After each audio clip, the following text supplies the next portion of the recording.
Oke, ini pembahasan untuk yang teks 3 paket 9 ya. Di sini ada lintasan lari. Beda-beda ya di sini tuh jari-jarinya untuk setiap lajur. Tapi konsep yang harus diingat adalah kalau lari harus adil. Berarti mau maupun dia lajurnya nanti pada akhirnya total panjang lintasannya harus sama gitu ya. Oke, di sini untuk yang nomor 9. 5 pelari mulai berlari dari garis A dan melintasi B, C, D bersama-sama. Perbandingan kecepatan pelari di lajur 1 dan 3. Oke. Nah, di sini kan kita mau cari kecepatan. Berarti konsepnya adalah C, K, W. Berarti di sini itu adalah kecepatan, itu adalah jarak per waktu. Nah, di sini kan nggak diketahui ya waktunya berapa, tapi kita tuh ingin membandingkan kecepatannya. Artinya kalau kita ingin membandingkan kecepatan dua hal, maka itu harus dalam waktu yang sama. Sehingga mau dia pelari 1 atau yang di lajur 3 itu tetap waktunya sama. Makanya di sini akan berubah rumusnya tuh. Jadi kecepatan itu sama dengan jarak gitu ya. Semakin jauh berarti dia semakin cepat. Nah, makanya di sini kita kalau mau membandingkan kecepatan pelari di lajur 1 dibandingkan dengan di lajur 3, kok malah pakai V sih? Pakai K aja lah ya bahasa Indonesia. Nah, berarti kita akan dapat di sini jarak yang 1 dibagi sama jarak yang ketiga. Nah, berarti kita akan cek nih. Ini sampai ke D berapa gitu ya. Karena di sini dari A sampai D. Nah, itu adalah 3/4 lingkaran gitu ya. Ini jari-jarinya 80 per V. Jadi kita akan dapat di sini jarak 1 itu adalah 2 VR nanti dikali 3/4. Berarti kita akan dapat coret-coret 2 berarti V dikali radiusnya 80 per V dikali 3/2. Berarti kita akan dapat coret-coret 40 berarti dapatnya 120. Berarti ini jarak yang pertama 120. Nanti kita hitung jarak yang ketiga. Berarti sama ya 3/4 dari 2 VR. R-nya itu kalau yang di lintasan 3 itu adalah 100 V. Berarti 100 per V coret-coret. Berarti di sini dapatnya jadinya 25. 25 kali 2 itu 50. 50 kali 3 itu 150. Jadi kita akan dapat ini 120 dibandingkan 150 coret-coret bagi 3 itu dapatnya adalah 4/5. Jadi jawabannya adalah A. Nah, di sini selanjutnya nomor 10. Dia lajur 1 dengan kecepatan 1,2. Maka waktu yang dibutuhkan pelari tersebut untuk mencapai garis adalah, kalau kita lihat di nomor 12 itu dia tuh panjang lintasan untuk setiap jalur. Nah, artinya tadi harus adil kan ya. Makanya total lintasan itu semuanya sama gitu ya. Ini Bapak akan menggunakan total lintasan yang di lajur 3 aja. Kenapa? Karena konsisten untuk lingkaran 1 sama lingkaran 2. Jadi kita akan dapat di sini 2 dikali 3/4 ya. Karena ada 3/4 lingkarannya ada 2 gitu ya. Ini sama yang di sini gitu.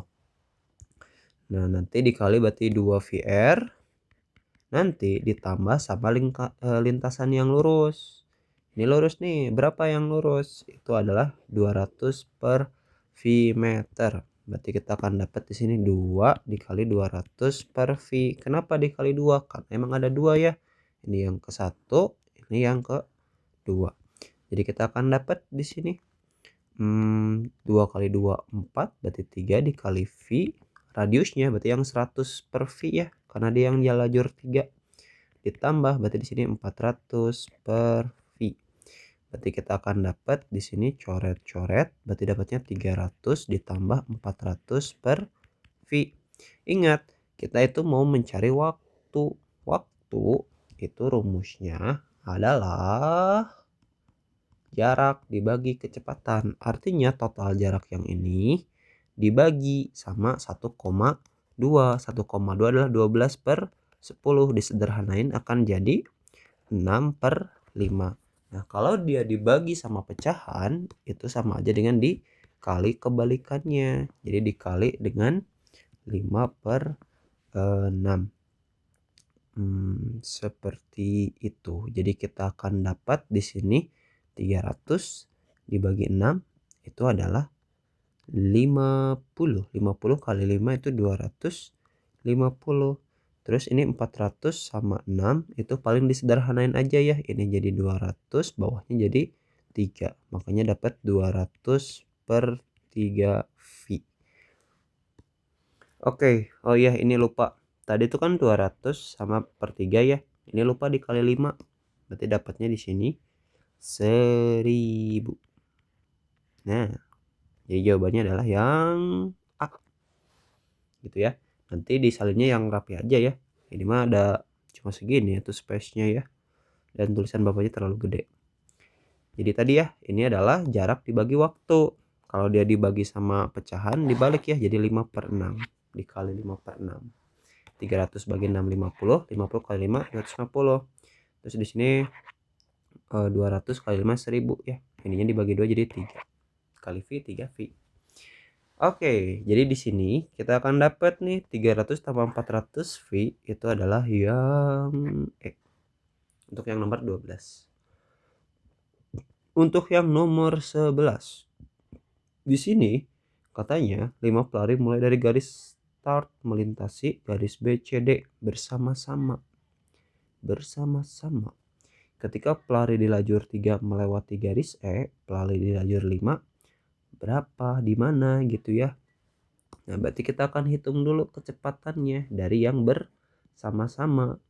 Kecepatan itu apa? Ya, kita akan cek ya. Berarti kecepatan yang ketiga dibandingkan dengan kecepatan yang kelima sama konsepnya kayak yang sebelumnya, yaitu tentang jarak karena waktunya dia bersamaan.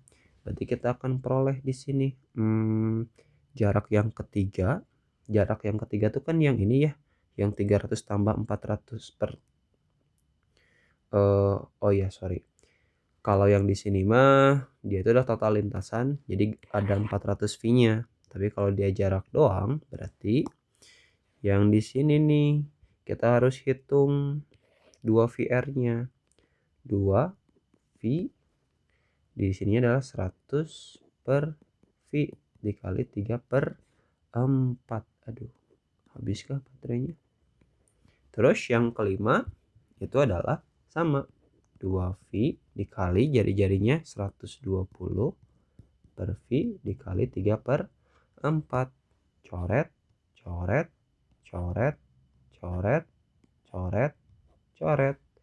Jadi kita akan dapat di sini 100 sama 120 itu tinggal coret-coret bagi 2, 5/6.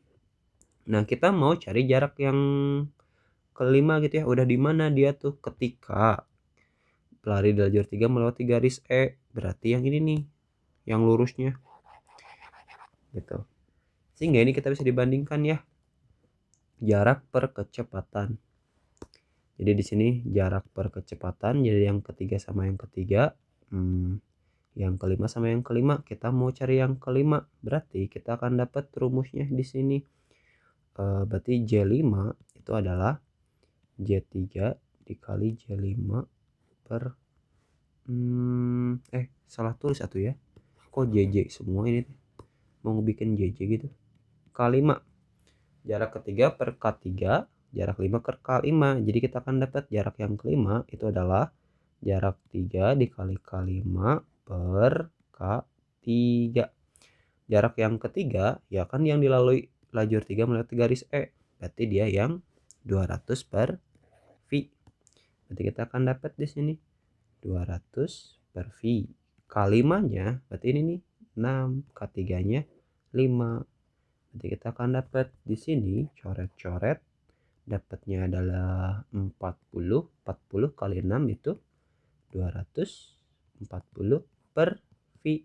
Jadi ketika yang J3 dia jaraknya cuma 200 per V, yang 5 itu 240 per V. Artinya dia lebih jauh, lebih di depan. Berapa meter?